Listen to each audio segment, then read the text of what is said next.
I want to challenge a story we tell ourselves. That's kind of the whole spirit of this presentation. And by we, I mean those of us involved in service beyond the group level. We show up to business meetings, area assemblies, intergroup meetings, or anything service related, and we look around the room. It's clear that of all the people intended to be there, only a small proportion are represented.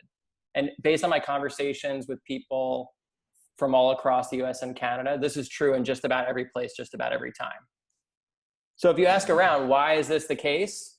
You'll hear some variation of 10% of the people do 90% of the work. If we take it at face value, it's not even an explanation. It's just a restatement of the observation that begged the question to begin with. But it's being offered as an explanation, and we all know what's meant by it. This is just how things are. It's inevitable. So I think many people believe this just because they've heard it so many times, and it does offer a neat explanation for what we've all seen. Other people believe it on a deeper self-congratulatory level. I'm one of the honorable people picking up the slack of the freeloaders. Today, actually, for the first time, I heard somebody try to defend it on some kind of statistical principle, which I didn't find entirely compelling. Either way, the explanation is neither true nor useful. If we accept it as true, we'll never be able to even imagine something different, let alone work towards it. 90% of the people will continue to not participate, and we will have absolved ourselves of any responsibility. Some of that 90% will never participate, no matter what we do, but many more would if we were prepared to take a look at ourselves and make some changes. And I'm gonna try to demonstrate that right now. As Maury mentioned, I'm presently serving as the registrar for Area 49, Southeastern New York. So I'm going to use GSRs and assemblies as my examples. But these ideas can be applied to an intergroup or any other service entity. We'll look at what we can do to make it more likely GSRs will attend an assembly, what we can do so they have a better experience at the assembly, and what we can do so they have a better experience reporting back to their group. But first, why does participation in general service even matter? The first of our 12 concepts reads, final responsibility and ultimate authority for AA World Services should always reside in the collective conscience of our whole fellowship. In other words, AA belongs to the groups. So how does our whole fellowship, how do all the groups exercise their authority to fulfill their responsibility? Through the General Service Conference as articulated in Concept 2. Without broad participation and clear communication channels running between the top and the bottom of the service structure, the first two concepts lose their meaning. Can we really say final responsibility and ultimate authority lie with our whole fellowship if only a small fraction of groups participate? We need to start by taking our own inventory. And when it comes to participation, a fact-finding and fact-facing process consists of measurement. This helps us get honest about where things really stand, just like a 4-step. If it's not quantified how many people are there and how many people are not, you just don't know. By actually measuring participation, you can establish a baseline. And a baseline also gives you the ability to evaluate whether changes you make are working or not. Data can also be the key to creating space for people to consider change with an open mind. If you propose change in my area, chances are a past delegate or one of their service sponsees will dismiss it out of hand as completely unnecessary. Everything's fine. There's no need for us to consider making a change. When you have the data to show otherwise, it's not as easy for them to shut down an idea before it's even considered. People are more likely to consider the change on its merits. So in this spirit of taking inventory, establishing a baseline, and to belie the everything's fine narrative used to shut ideas down, I started tracking how many voting members were present at our assemblies and committee meetings out of all the people entitled to a vote. In the last year's worth of assemblies, we've never even cracked 10% participation. This was eye-opening to some, and even to those who suspected as much. This made it much more real, but these analytics did not have the galvanizing effect I'd hoped for. So I tried something different. After each assembly, starting in April of this year, I started taking a snapshot of the entire composition of the area that reflected all different degrees of participation, not just whether someone made it to a specific assembly. So this shows the overall state of participation within my area as of our April assembly. We knew of about 2,000 groups. About 1,500 of those groups had a point of contact. Of those 1,500 points of contact, 1,168 were GSRs. Of those GSRs, only 242 had attended an assembly over the last 5, a full year's worth. And of those 242, 115 had attended at least one more assembly over the same period. So now let's look at that in terms of conversion metrics. To connect this with the last slide, we know of about 2,000 groups, about 1,500 of which have a point of contact. In other words, 75% of groups have a point of contact, the first bar. Of those 1,500 points of contact, 1,168 are GSRs, or 78%, that's the second bar. And then the third bar, but then of those GSRs, only 22% have attended an assembly over the last year. And then of those GSRs that have attended at least once, only about 50% return for another, and so on. So this had the effect I'd hoped for. Whereas many people were tuning out when I would show the previous line graphs, this clicked in a way that got them fired up. The first iteration of our analytics showed there was a problem, but it didn't offer any insight to help solve it. It made the problem feel insurmountable. This format, on the other hand, is actionable. The data clearly points to where my area should be focusing, on the nearly 80% of GSRs who have not attended a single assembly, and the 50% of GSRs that have come once and not returned, something we could have never known from the previous line graphs. So to make this data even more actionable, though, we've put it into the hands of the people closest to the action, the DCMs. In my talk on scalability at the 2016 tech workshop, one of the things I demoed was views for DCMs. Anytime they want, a DCM can click a link on their phone or computer to see all the information for the GSRs, group contacts, and groups within their district, including changes that may have been made seconds earlier. So the information is up to date in real time. And they can tap into the participation data you just saw. They can filter and sort their views to identify the GSRs our analytics revealed we should be focusing on. And of the 64 DCMs in our area, 41 have claimed their views, just shy of 2/3. So we've also implemented an automated welcome email. As soon as we add a GSR to our database, it triggers an email that dynamically pulls in their info and connects them to their DCM. So you can see here, it says, "Hey Ed, congrats on becoming GSR of the Rule 62 show group. I've CC'd Evelyn and Mel, your DCM and DCMC respectively." So many GSRs are elected, but have no idea where or when the meetings they're supposed to attend take place. So this welcome email takes into account what county they're in and links them to a calendar of the upcoming area assemblies and their upcoming county meetings. And if we're missing information, it also adds a section with a question for each piece of information we're missing. So you can see here it says, "And yikes, we're missing some info for you. Please reply when you can. Do you want to receive the area's monthly email update? Yes or no?" We've also overhauled our online registration using Typeform. This is often someone's, registration is often someone's very first experience of general service. So it's a key opportunity to make a positive first impression. We've made a ton of improvements, including adding conditional logic. So it now takes into account your previous answers when it shows you your next question. I'm very excited about it, but it doesn't make sense to demo this in my limited time. It's something you can all check out on your own later. Just enter your first name as Unity so that it doesn't get pulled into our regular workflow. So these are some of the things we're trying to get people to their first assembly. And I'm gonna go out of order and cover how to improve a GSR's experience reporting back to their home group next. All right, so put yourself in a GSR's shoes. You've spent your entire Saturday, that's how it goes in our area, at an assembly to be of service to your group as the GSR. You've tried to follow along as lots of confusing things happen. You took notes, and now you're at your group's business meeting to tell them what's going on. Here's what most of your fellow group members look like. They're either wondering what the hell you're talking about, or they're angry that you're dragging on the business meeting. So you're a very lucky GSR if anyone at your group is really engaged with your report. Most people in AA haven't heard of general service, or they have a very vague idea that it's a business meeting for people who like business meetings, i.e. not them. And when a group doesn't take their GSR's report seriously, it's problematic for two reasons. One, the group is not meaningfully connected to the broader fabric of AA if only the GSR is invested in that connection. And two, this contributes to GSRs dropping out. All right, so this is what we want to see when a GSR is reporting back. Home group members that are invested, who will ask questions and hopefully contribute things that the GSR can then bring to their district and beyond.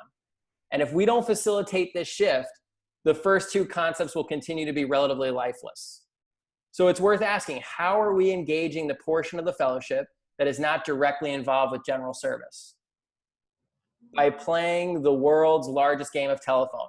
For those of you who aren't familiar with it, the game is played by someone whispering something to the person next to them, which is then whispered to the next person, and on and on and on until it comes back full circle. And then the person who started the game can share what they said at the beginning and how much it changed by the time it got back to them. It's always unrecognizable, which is what makes it so funny. Unfortunately, we've adopted this as our communication strategy. GSO, for example, will send something to the delegates. In theory, the delegates will send it on to the DCMs, who send it to GSRs, and then GSRs inform their groups. Needless to say, very few people even hear of, much less understand, most of what's being passed along. So is it any surprise then that most AA members either haven't heard of general service or have only a vague, often negative association?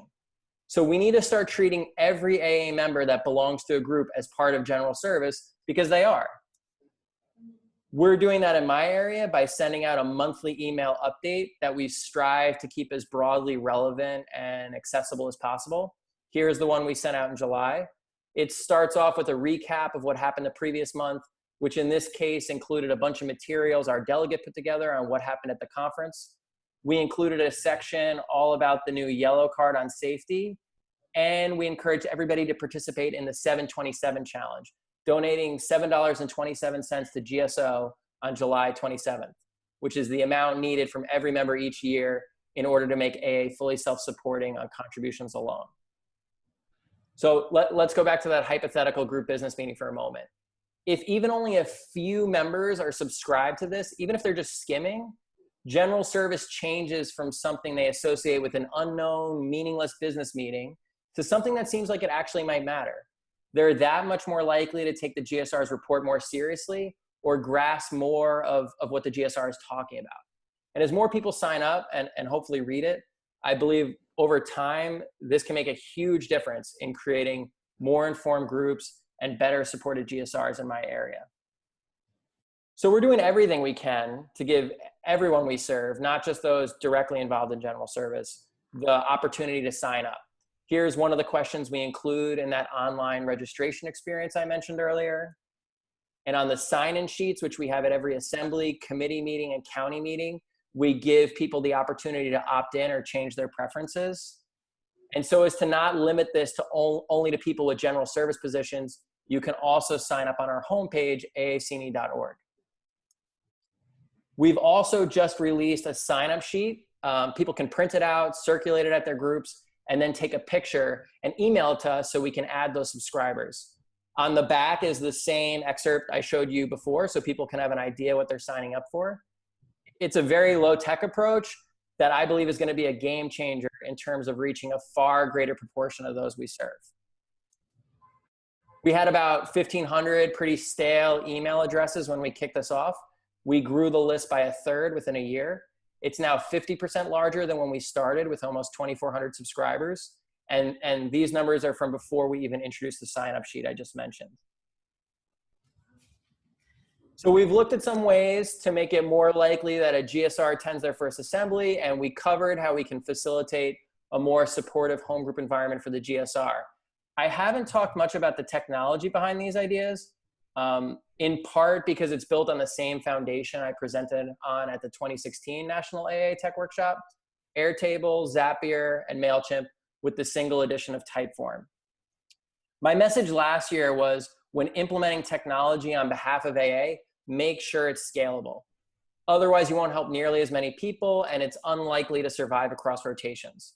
That's true for everything I just presented, but obviously I won't be rehashing the ins and outs of that today. I'm happy to share that the video of that talk with anyone interested. But for the last part of the presentation, I am going to discuss the technology involved, specifically social technology. How can we improve the GSR's experience at the assembly itself? Even amongst those that accept general service as important and useful, many find it a frustrating and confusing experience. It's more formal, and there's complex procedures that very few people seem to have a working knowledge of. The rules seem to get in the way as often as they help. The only people that seem to be confident about how things work have been around a very long time. It also may represent a sharp departure from the unity they felt within their group or in AA in general up to that point. At times, general service can feel adversarial and even political. I've seen people react like, oh, so these are those AA politicians I've heard people talk about. And this may reflect a worst case scenario, but it's not uncommon. Negative experiences like this, especially early on, do not bode well for a GSR's continued attendance and participation. When nearly 80% of elected GSRs in my area don't attend a single assembly, and of those who attend, 50% don't return, there's a good chance this has something to do with it. Maybe we need to take a look at our decision-making process. Whenever I bring this up though, I almost always hear the same thing, no matter what area someone is from. There's nothing wrong with our process. If we only had a better chairperson or better leadership implementing it, or we did a better job living up to our principles, it would all work out. I think there are two reasons why people reach this conclusion. One, for almost all of us, it's all we've ever known. We've never experienced an alternative decision-making framework other than maybe a traditional hierarchy at work, which is obviously not a good fit for AA. And two, we've mistakenly equated our process with our principles. All right, so I'm gonna read you two sets of bullets. And when I'm done, I'm gonna ask by a show of hands, and I'm gonna have to ask like Brouck or Maury to give me a sense of what the hell's happening over there. Which set does a better job of describing AA's principles, okay? So you're gonna read this, and then I'm gonna ask you guys which one you think does a better job of describing AA's principles. Placing trust in the wisdom generated by respectful dialogue among all involved creates a self-governing community. Spend more time to integrate different perspectives, seeking at least agreement and at best shared understanding. Characterized by thoughtfulness and care, making sure everyone is heard. Oriented to what is best for the whole group. The ideal participant is cooperative and speaks their piece of the truth on behalf of the whole group. They discern what is key for the group and what is merely their personal view, and they let go of the latter. There is some real care for the well-being of individual participants. Encourages expression of different opinions and even conflict, and then provides a process for resolution. Okay, and here's the second set. Placing trust in standardized procedures results in well-controlled meetings. Produces speedy solutions satisfactory to the majority. The place to ensure votes of support is in private conversations before the meeting. Lobby as part of your preparation. People push their fixed ideas to see whose will prevail, resulting in win-loss situations. The ideal participant is rational, articulate, and knowledgeable about procedure. People are valued for the quality of their preparation, their proposals, their information, their votes, their procedural knowledge, and their conversational civility. Only an unsophisticated member would propose an important motion without considerable confidence that it will be carried. All right, so Maury, are you ready to take a temperature check of the room for me or somebody? I'm ready. Okay, cool. So raise your hand if you think the first set of bullets does a better job of capturing AA principles. He's got about 90%. Okay, so and now raise your hand if you think the second set does.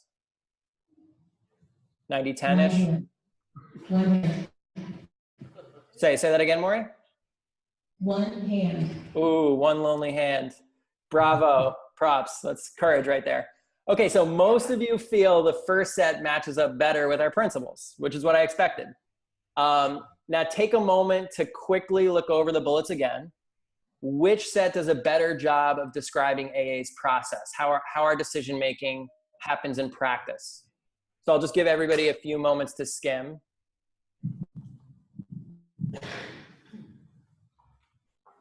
All right, raise your hand if you think it's the first set.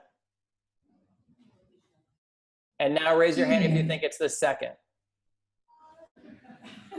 20 hands, 25. And how many on the first, Maury, approximately? 2. 2. Okay, so there's a shift. Some people who thought the first set better described our principles feel the second one better describes our process. The first question, which one better reflects our principles, is a matter of opinion. I would argue it's the first set of bullets, and obviously you guys seem to mostly agree. The second question, which one more closely reflects our process, is actually a factual question. If you said the second set of bullets does, you are correct. And that's because the first reflects consensus process and the latter reflects parliamentary process, specifically Robert's rules, which is what we use in AA. So these bullets, by the way, they were derived from several sources, none of which were elevating either consensus or parliamentary procedure over the other. They're just detailing the characteristics, the relative advantages and disadvantages of each model. And I basically copied and pasted these to the point of plagiarism so that they couldn't be dismissed as misrepresentation of fact. And in that same spirit, I need to point out that we have not adopted the entirety of Robert's rules. It's not clear exactly what we've adopted and what we haven't, but it's less than the whole enchilada. And secondly, we've raised the threshold of most votes from requiring a simple majority to requiring 2/3. And thanks to minority opinion, we don't move on immediately as soon as that threshold is reached. The key point, though, is we have not fundamentally altered the parliamentary framework. We've only tweaked the rules. So what I'm trying to get at is process is not the same thing as principles. Our principles are intended to be transcendent, they endure over time, and they can be applied to ever-changing circumstances. Our process, on the other hand, is a framework that helps us make decisions as an organization, hopefully in a way that exemplifies our principles. So I'd like to introduce you to U.S. Major Henry Martin Robert. He's the bro that created Robert's Rules in 1876. He was chairing a church meeting that got out of hand. He felt like an asshole for losing control, and he was determined not to let it happen again. So he studied what these bros were up to, meet the U.S. House of Representatives in the 1860s. They were unable to avert civil war, but they knew a thing or two about parliamentary procedure. I guess it's like so hard to tell if U.S. history humor is landing or not. I have no idea what's going on over there. So Major Roberts' contribution was to adapt and codify these procedures so they could be more broadly applied. The first edition had 176 pages. Today, the 11th edition rounds out at a healthy 716 pages. But if you want to whittle things down, you can pick up Robert's Rules for Dummies, which clocks in at a mere 432 pages. Now, if that's more reading than you bargained for as an AA volunteer, the internet has no shortage of cheat sheets. This is a 2-pager I pulled. The first column, which lists all the things you might want to do, followed by how to say it and how it will work in Robert's Rules. All right, so let's recap the defining characteristics. Again, what we're about to cover applies to any organization utilizing Robert's Rules, not just AA. The whole purpose of Robert's Rules is to make sure things move quickly and don't ever get off track. Everything about it is designed to support these aims. When either the chair or participants do not know the rule set well or have not prepared ahead of time, the proceedings tend to break down, moving very slow and producing very little. I suspect this sounds familiar to some of you. Again, because it's designed for speed, there's no mechanism to merge potentially competing ideas. In fact, amending your motion too much is actively discouraged by Robert's Rules. And chances are the chairperson will suggest that we should vote up or down on the original motion first. As soon as we reach the 2/3 threshold, at most twice following a minority opinion, the matter is decided and we move on. And now that I've been an area officer across 2 rotations and I've had the chance to speak candidly with people even further down the triangle, it's clear to me that building support for motions outside of meetings is a reality of general service. This has never sat well with me. It's felt like we were subverting our own process or that none of us actually trust the process. Learning more about Robert's Rules in preparation for this presentation made me realize that the opposite is true. The people building support outside of the meetings are doing exactly what they're supposed to in this framework. If you're going to move quickly, and again, that's the purpose of Robert's Rules, of course it makes sense that much of the business needs to be worked out beforehand. Part of being a good chairperson in AA then is being able to back channel and build support behind the scenes without the assembly feeling icky in the end when the motion passes. A good chair is someone who can make politics feel spiritual. A bad chair is someone who is less skilled at politics, and in the end, everything feels very political. And so that last bullet is very true. Our process doesn't give participants the chance to really understand or help shape a proposal on the spot. The proposal becomes the cherry on top rather than the beginning. None of what we just covered is necessarily considered a disadvantage of Robert's rules, by the way. This is just how it's intended to work. So let's look at some disadvantages. Those with greater awareness of the complex rules and procedures can win more often than others, or can block the efforts of others. In my area, we have past delegates who have been deeply involved for decades. They know how to advance their ideas in this system. Now contrast that with the new GSR. They haven't been back channeling outside assemblies. They definitely don't understand Robert's rules. And as far as they can tell, most of the people there don't really get it. But these past delegates seem to know everything. Wow, you need to be around 20 or 30 years to really understand what's happening here. I guess I better defer to them. They know what's going on. So here's a real scenario that recently took place. In Area 49, past delegates have a vote for life so they can make motions. One of these lifetime voters decided they had a really important motion. It failed. So they made another slightly different motion. It failed. By the time the third motion was called to a vote, many people had left and many others simply stopped voting. It passed. The past delegate and a few nearby service sponsees who were pushing the proposal started cheering, and most of the people left with a bad taste in their mouth. Now, in fairness to them, even if they wanted to incorporate competing ideas into their motion, the process wouldn't allow it. Focusing on a single proposal precludes the possibility of totally different and far better solutions emerging and being considered. And they also have no reason to listen. You only need to make 2/3 of the people raise their hands. You have no incentive to go further than that. Even though we've raised the threshold to 2/3, it still remains majority rule, which is intrinsically adversarial. And if a lifetime voter is dissatisfied, they can just wait until you rotate out to try to reverse things they didn't like. I've also witnessed outright obstructionism. An essentially elected trusted servants refusing to carry out group conscience. Most AAs in service would characterize these behaviors as unprincipled and frown upon them, but it's inevitable when minorities are only guaranteed a chance to be heard. In the end, that's really not that much. So I want to remind everyone where we started with the conventional wisdom that says it's inevitable 10% of us will do almost all the work.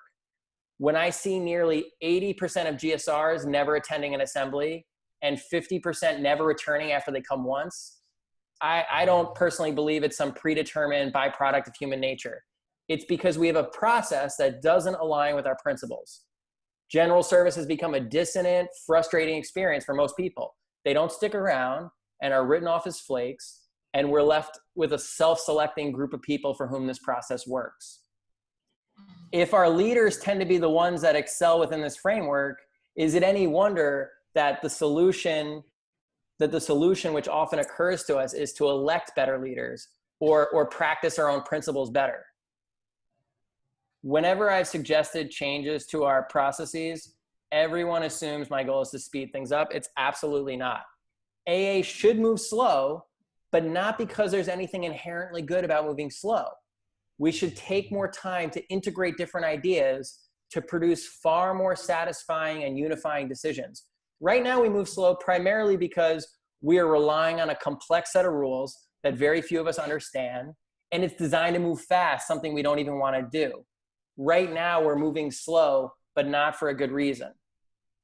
So we can use this matrix to put each process in context. The x-axis is speed, and the y-axis is the quality of decisions. And I'm going to play a video from a parliamentarian to confirm Robert's rules is about speed and efficiency. A parliamentarian is an expert in the rules and usages of a deliberative assembly. So, what does a parliamentarian do? Simply put, a parliamentarian makes meetings run smoothly, by the rules, and in accordance with the rights of members. A big part of parliamentary law is reducing the time spent in a meeting, along with adding clarity to the proceedings and ensuring that business is validly transacted. So if you're having trouble with your meetings, if you'd like to have shorter, more productive meetings, or if you'd just like to know more about the rules, please feel free to watch our other videos to learn more about the fascinating world of parliamentary law. All right, so here's what can be expected of Robert's rules when implemented effectively by an organization for which it's a good fit. A process that prioritizes speed over seeking the best or most unifying outputs. And here's where AA's implementation falls. By relying on a framework that is inconsistent with our principles, not only do we get less unifying outputs, we don't even gain any speed. we get the worst of everything. To confirm where consensus belongs, I'm going to play a video from a Quaker facilitator, which they call a clerk. I chose a Quaker because they use consensus and share some other similarities with AA. A Quaker business meeting has two distinguishing characteristics that are foremost in my mind. One is that it's a non-voting process. And the second distinguishing characteristic is that it is a spiritual process. It's both non-voting and spiritual. The spiritual part of it is that a group which meets to do the business of the community consciously invites spiritual awareness and spiritual guidance in the doing of its work. Another is to avoid the divisiveness of a majority rule process. The majority rule process, which we experience in our wider culture, produces winners and losers, and it's divisive. And a Quaker community, Quakers thrive in community. Community is one of the ways that Quakers have the experience of God. And so Quakers are very, very careful about community and not creating disharmony or divisiveness within the community. And Quakers are willing to take a long time to preserve the unity of community, because community is so important to the experience of worship. All right, so here's where consensus is situated. The process takes time, but you get unifying better decisions as a result of that investment. You get something instead of nothing for the extra time you take as an organization. So here's one model of consensus process. Remember, the objective is to maintain unity through finding solutions that everyone actively supports or at least can live with. So the facilitator introduces the topic or problem that the group needs to deal with, and discussion is opened up. Multiple solutions might be captured, and the best parts of which are eventually synthesized into a proposal. The facilitator reflects back to the group the progress being made towards consensus. And periodically they can ask everyone to indicate how they're feeling about the current state of the proposal. And hand signals are used to efficiently communicate non-verbally what everyone is thinking. Participants are invited to voice their concerns, which can be incorporated to further improve the proposal. And once it seems like consensus may be very close, the facilitator can do the equivalent of calling the question. Some people might still disagree, but they can stand aside in deference to the group if they don't feel strongly about it. Alternatively, if someone feels significant harm would be caused and it's not safe enough to try, they can block the proposal. The right to block a decision means that minorities cannot just be ignored. Solutions will have to be found to deal with their concerns. The group must find a way to amend the proposal to work for them as well. So some groups might keep working until they found a way to resolve every block, no matter how long it takes. In other consensus models, if after some time a resolution can't be found, the proposal can still pass by an overwhelming majority, say 90%. And after a proposal passes, concrete action items are captured to make sure it's enacted. All right, so what are the downsides of consensus? For one, it requires skilled facilitation. I actually don't think this would introduce a new problem for us. Currently, being a chairperson in AA is not that different. Because we don't strictly adhere to Robert's rules, being an AA chair is not as simple as just following the rules. You need to be able to sense when to apply them and when not to. You also need considerable soft skills to build consensus outside of meetings. Consensus processes take a long time. I'm not sure this will be a problem for us because we're used to that. We just don't have much to show for it. Minorities are given way more power in a consensus model.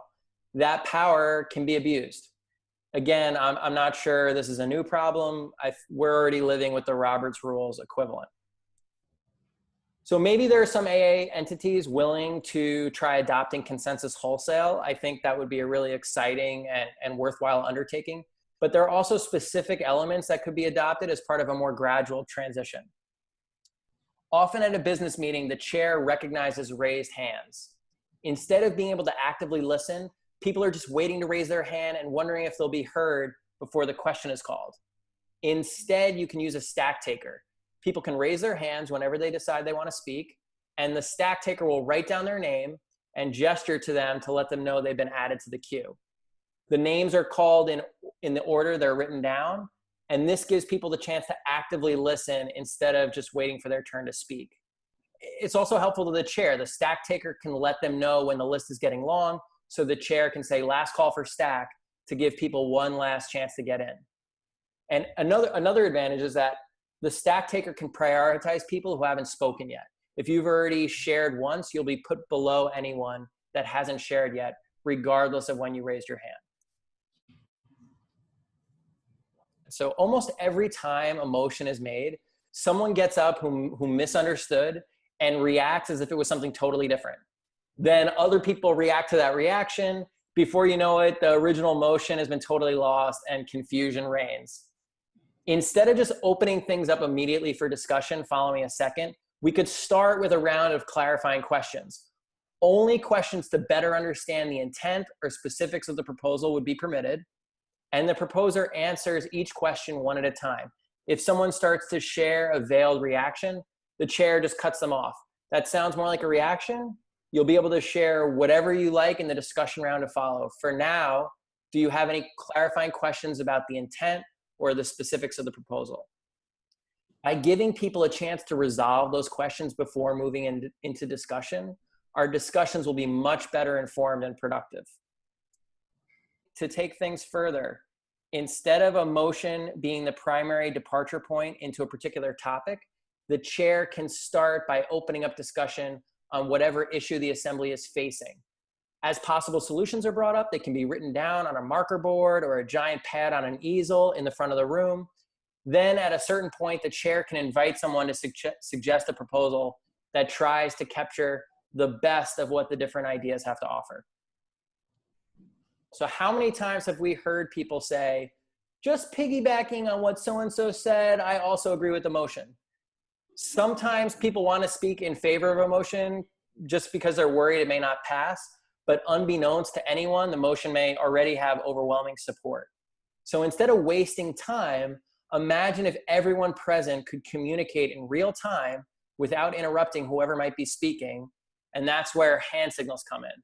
So here are the main ones. So I'm not there to hold, I can't see you guys right now, so I can't hold you accountable, but I'm gonna trust that everyone is gonna follow along. Ready? So like this for agree. All right, like this for disagree. And like this for neutral. And you could also use a combination. Like I kind of feel a little weird about how the technology went, like it's working kind of, but not really. Finally, we could incorporate consensus style voting. You could vote yes if you support the proposal. You could vote no, but you're prepared to let the proposal move forward because you don't feel strongly about it. Or you could block it if you felt the body was making a serious mistake. At that point, it would be incumbent on the proposer and the body to see if there's a way to change the proposal so it can work for the person blocking as well. If they can't find a way, it would require a much higher threshold to pass, say 90%. And it's harder for this to be abused than you might think. If someone is being obstructionist and not trying to find a creative solution, that'll be clear and everyone is more likely to support the proposal so it can reach the 90% threshold. But minorities acting in good faith now have far more power, and in the end, the proposal is likely to benefit from incorporating their viewpoint. All right, so I want everyone to think about where this falls in terms of our serenity prayer. Is this something we can't change and should just accept? Or is this something we can change and should seek the courage to do so? My hope, obviously, is having heard all this, you're more likely to answer the latter. I've suggested we take our own inventory using analytics and take some corrective measures, of which I've shared a few possibilities. I've suggested we treat everyone as part of general service by flattening our communication to reach everyone. And I've suggested we take a hard look at whether our process is aligned with our principles. That's all I got. Thanks, guys.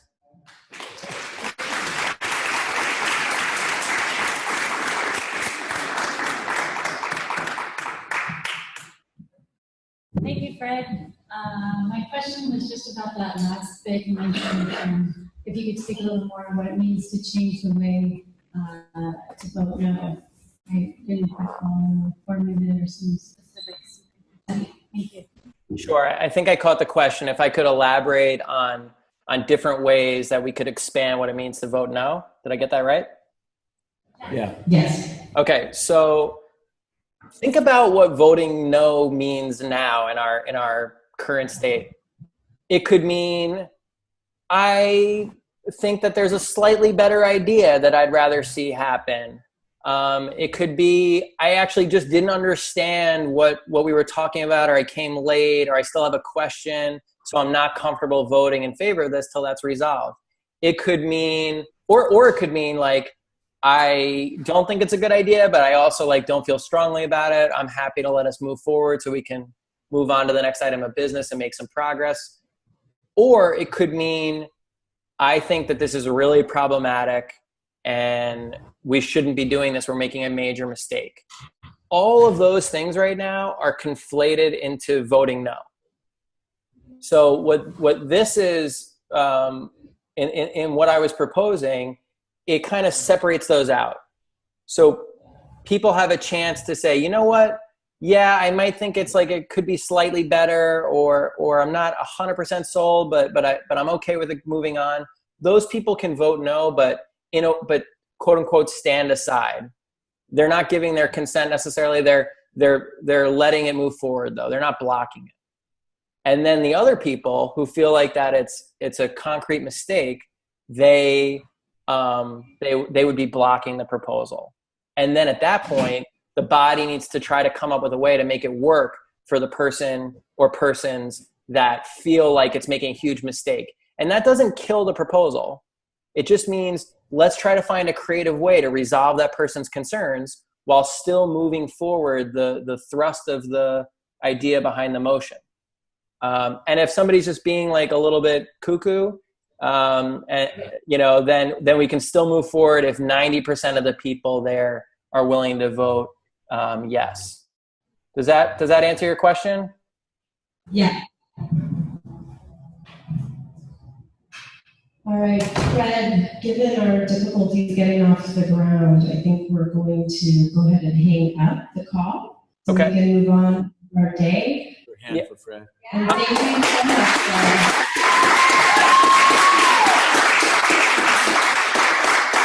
We appreciate your patience as we got set up here. Thank you. Thank you, everybody. See you later, guys. Bye.